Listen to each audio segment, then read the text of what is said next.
Well, you have 13 assists on 15 buckets at halftime. You're pretty darn efficient offensively.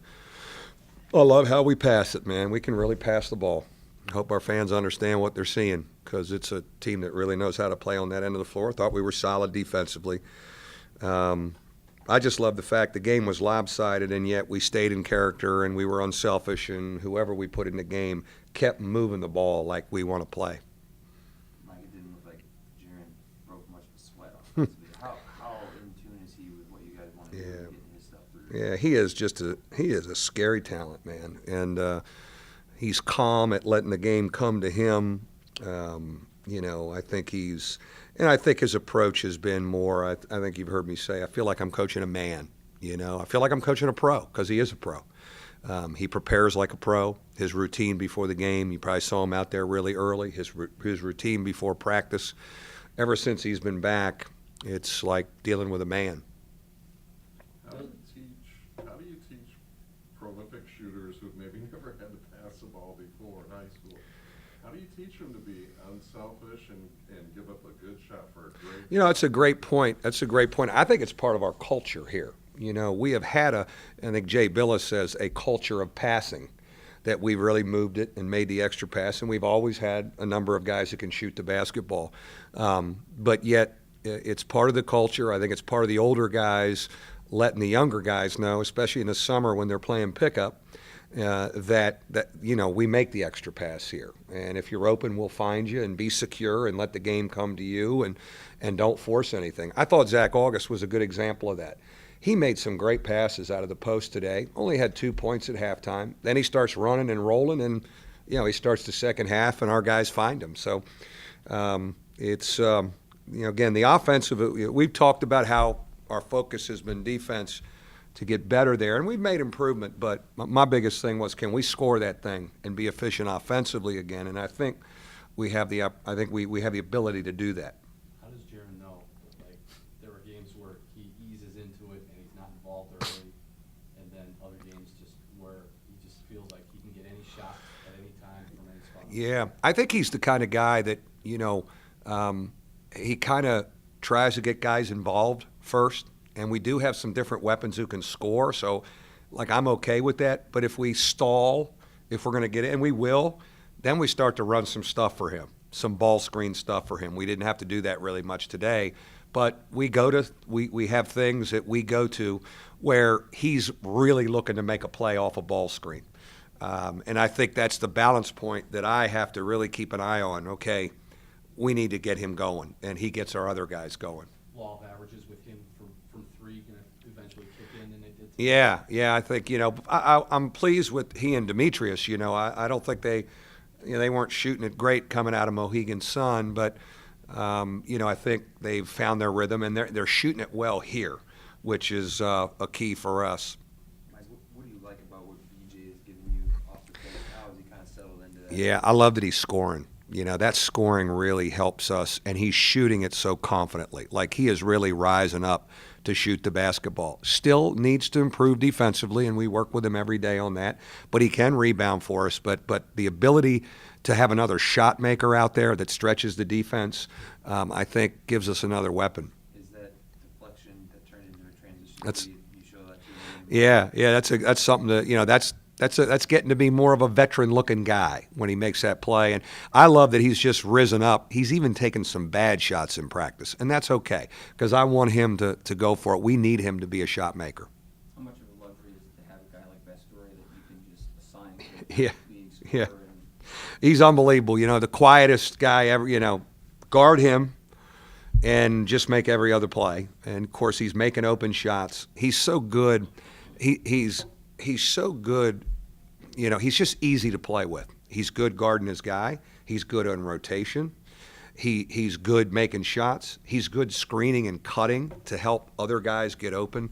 He has an unbelievable feel for the game for a sophomore. I almost feel like I'm coaching a guy who's played over 100 college games. His basketball IQ is the highest we've had here at a young age. Did you bring up Ladonte Hitton at all, of guarding a guy who can score easily? I mean, he goes for 38 against you, and then Rosenberg, he gets almost next to nothing. Yeah, I didn't really make that comparison at all. I mean, it was one of those things where a team awareness, but what we've tried to do on the perimeter for the most part is put Steve on the most explosive guy because he's the best at it. And sometimes, I don't know if I want Jaron or Pat to get in foul trouble early. And I think that's a good rotation, to have. But I think we're very confident in, Steve does a great job because he'll overplay the guy, and the guy has a hard time catching the ball. He's our best contester. And so, a guy that needs the ball like Rosenberg, he overplays that guy, and when he catches it way. He doesn't catch it in a comfort zone. And I think he really helps himself and our team that he contests him early, and he's catching it in uncomfortable spots away from the bucket. Your rotation, you went with Austin Torres over Colson early. What's Austin done to kind of boost his? Yeah, he was really good in practice the last couple of days doing exactly what he did right there. Take a charge, get a steal, get up on the board. We don't need it for many minutes, but can he give us that juice and that energy and fly around? And I think that's something we have to continue to nurture. Burgett was a little under the weather with the flu, so we didn't play him in the second half, but it gave us the opportunity to rotate Torres and Colson in there. And I think it's something where it could be Torres one week, Colson the next, that Burgett. I think it's something. The thing is, we can't let any of them get too discouraged if they're not playing too much because we're going to need them all through the course of the season. Like you feel like these guys have hit a home stride a little bit ahead of what's going to be his home games. Yeah. That's our first game of the season, right? That's our fans. They don't even know we played yet, right? First game of the season. I think I feel very good about our frame of mind going into this game. One of the things you guard against, and we've had this here, is this will be a crazy crowd. That we want it to help us, not hurt us. And where we're still maybe a little inexperienced in some spots, I think that's something I really have to talk to our guys about, where let's have that home crowd give us energy, but not make us play out of character or play too fast or make us think we can do things we cannot do. In the locker room, I will say it that way. Sorry. Speaking of, and not that, but speaking of frame of mind you mentioned, compared to the end of November a year ago, this team just seems to have more intensity, but Yeah. a certain joy about the way they play. Yeah, that didn't exist a year ago. Is that the way you see it? Yeah, we're better. Everybody said, and we've talked about last year so much. When am I done with confession for that last year? I mean, am I done? Is my confessions up? Anyways, I'm kidding. We're better than last year. Let's see what it does in the ACC. We're better, and there is a cohesiveness. Again, we had the benefit of Italy, which I think has helped our team really get to know each other better earlier than other teams would that didn't have a foreign tour. How is the extra pass reflected in those shooting percentages you have? Big time. I mean, that's where, you look at our numbers and our percentages, shooting 50% from the floor, for 7 games. It's all about that. Our passing is why the shooting percentages are there. Again, we have shot makers, but we have really been able to keep moving it to find a great shot almost most of the possessions. We really have. Against Michigan State, how valuable is it to have that trait? Well, big time. And, Michigan State has the same trait. They play very much like us this year. They're not kind of pounding you inside and beating you up as much in the paint like Michigan State teams that we know. They're kind of 3 guards. They're 4 around 1. They're running and they're shooting threes with their perimeter guys. So it's a little bit different Michigan State than maybe we've been accustomed to watching. They're a very confident team. They pass the ball like us. They can really move the ball. So it's a great test for us. And you've heard me say when I got here in 2000, when you could get a win against a Georgetown or a Connecticut or a Syracuse. Those were program wins that gave your program credibility.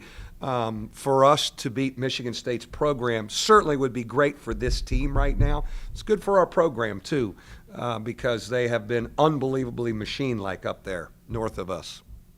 And then the passing, the extra pass against a team like Michigan State, is that one of your top 3 keys? Well, yeah, I don't even, I don't know if we have to bring it up. I mean, we kind of do it. I think it's like a drug to us.